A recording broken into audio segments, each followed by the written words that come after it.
बुलेन्द्रावन बिहारी लाल की जय। कार्तिक महात्म की जय। राजा पृथ्वी ने पूछा कि हे गुरुवर, कार्तिक के महीने के उद्यापन के विषय में बताइए, आप सर्वज्ञ हैं। नारद जी कहने लगे कि हे राजन, कार्तिक के महीने के व्रत के उद्यापन की विधि सुनो। व्रत की संपूर्णता तथा विष्णु भगवान की प्रीति के लिए कार्तिक मास के शुक्ल पक्ष की चतुर्दशी को व्रत का उद्यापन करना चाहिए। घर के आंगन में विधि पूर्वक गाय के गोबर से लीपे, उद्यापन के लिए मंडप बनावे, तुलसी के पौधे के ऊपर तोरण 4 द्वारपालों से युक्त सुंदर मंडप बनावे, तुलसी के पौधे के ऊपर तोरण लगा करके और चारों तरफ मंडप बना करके 4 द्वारपाल स्थापित करने चाहिए। पुण्यशील, सुशील, जय और विजय 4 द्वारपालों को स्थापित करे। तुलसी की जड़ के समीप सर्वत्र भद्र मंडल बनावे, चारों सुंदर रंगों से प्रयोग करे। बगल में पंचरत्न का कलश रखे, उस पर नारियल रख करके स्वस्ति वाचन करे। गणेश आदि देवताओं की पूजा करे। शंख चक्र गदा पद्मधारी भगवान श्री हरि की पूजा करनी चाहिए, क्योंकि एकादशी को भगवान की स्तुति करे थे, द्वादशी को जागे थे, त्रयोदशी को देवताओं ने उन्हें देखकर के पूजन किया। चतुर्दशी तिथि को भगवान का पूजन करके सेवाधिकार भक्ति पूर्वक करनी चाहिए।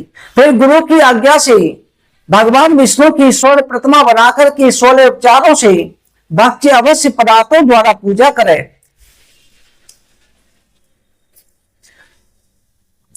तदुपरांत भगवान विष्णु के लिए शैया दान करनी चाहिए।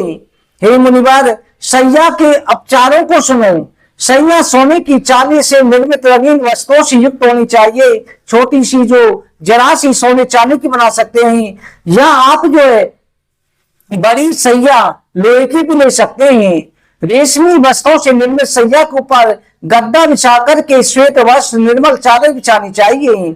सिरोभाग में तकिया, उत्तरीय पटका रखना चाहिए। शैया के बगल में जो वस्तुएं रखी जानी चाहिए उनमें आसन, पादका, छत्र, दीपक, कंगा, दर्पण, अंजन, सलाई, केश, सोडक, कैसी, छुरा, सिंदूर, कुमकुम, लौंग, राशि, कस्तूरी, गोरोचन, बिंदी, गंध, द्रव्य, ये वस्तुएं रखनी चाहिए। राधा दामोदर की प्रीति के वास्ते कार्तिक मास में ब्राह्मणी दंपति को शैया दान करें, अदो वस्त्र उनके लिए दान करें। दोनों को राधा माधव मान करके उनके लिए शैया दान करनी चाहिए। इसके साथ में व्रत की समाप्ति करने वाला चांदी के दीपक में सोने की बत्ती लगा करके जिसने 20 पंचक व्रत रखे वो दान करें। वेदज्ञ ब्राह्मण से प्रार्थना करें, फिर प्रार्थना करें कि जगदीश्वर, आपकी शैया लक्ष्मी के बिना सुनी नहीं रहती, उसी प्रकार से जन्म जन्मांतर तक मेरी शैया सुनी ना हो। तिलों खीर से हवन करे। भगवान विष्णु की प्रसन्नता के लिए कात्यायनी देवी की शांति के लिए आहुति दे। इसके साथ में ब्राह्मणों को यथाशक्ति दक्षिणा दे। तुलसी की पूजा करे, विधि पूर्वक गाय का पूजन करें। पत्नी के सहित वस्त्र अलंकार देकर के गाय की पूजा करे। ब्राह्मण को वस्त्र अलंकार देकर के प्रार्थना करें और कहे कि गुरुवार, आपकी कृपा से भगवान विष्णु मुझ पर प्रसन्न हो। व्रत के बाद में प्रार्थना करें कि इस व्रत के कारण में 7 जन्मों के पाप नष्ट हो जाए। इस प्रकार से प्रार्थना करें। पूर्णमासी को प्रातःकाल विष्णु भगवान की पूजा करने के बाद क्षमा याचना से ब्राह्मणों को भोजन कराने के बाद में विदा करें। इसके उपरांत व्रती मनुष्य को चाहिए गुरु की पूजा करके में गाय का दान करें। तदुपरांत तिल और खीर से हवन करें। परम तेजस्वी भगवान विष्णु की प्रीति के वास्ते ब्राह्मण को दामोदर, पत्नी को राधिका मान करके पति पत्नी ब्राह्मण ब्राह्मणी को भोजन करावे, वस्त्र अलंकार देवे, शाक मूल फल पर्याप्त मात्रा में दे। फिर द्वारपालों के नाम से निकाले। कौवा, बिल्ली, चूहा, चांडाल सभी को अन्न दान करें। प्रार्थना करे कि देवताओं के स्वामी, आप मेरी मनोकामना पूर्ण करो। हे पुरुषोत्तम, आप जो है मेरी द्वारा अर्ध को स्वीकार करो। हे क्षीर सागर निवासी लक्ष्मीपति, आप मेरे द्वारा इस वस्तुओं को स्वीकार करो।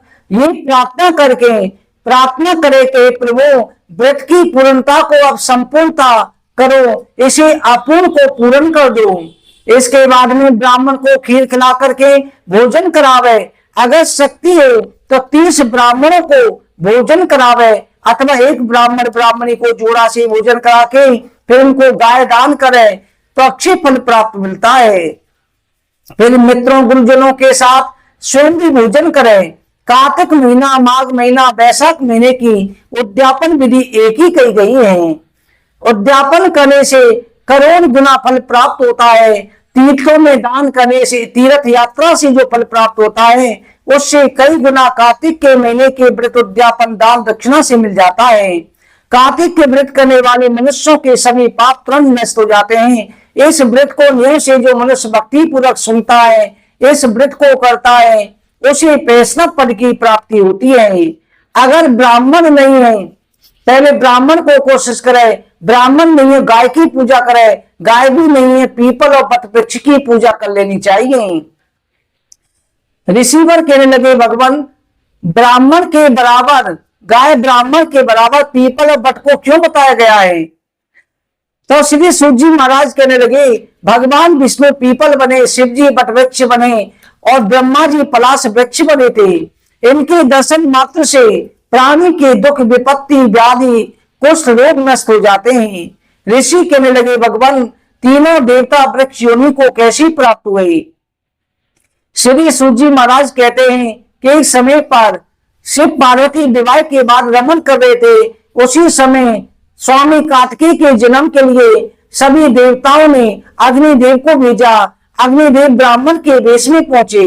अपने सुख में, गृहस्थ सुख में विघ्न देख करके माता पार्वती को क्रोध आ गया और उनका, ये देवताओं, सूरज सुत को जानवर, कीड़े मकोड़े भी जानते हैं। तुमने हमारे गृहस्थ सुख में बाधा उत्पन्न करी। तुम सभी जड़ के समान हो। सभी देवता ब्रह्मा विष्णु महेश समेत वृक्ष योनि को प्राप्त हो जाओ। उसी समय पर भगवान विष्णु पीपल बन के गया जी पहुंचे। शिव जी वट वृक्ष प्रयागराज में बने और ब्रह्मा जी पलाश बन गए।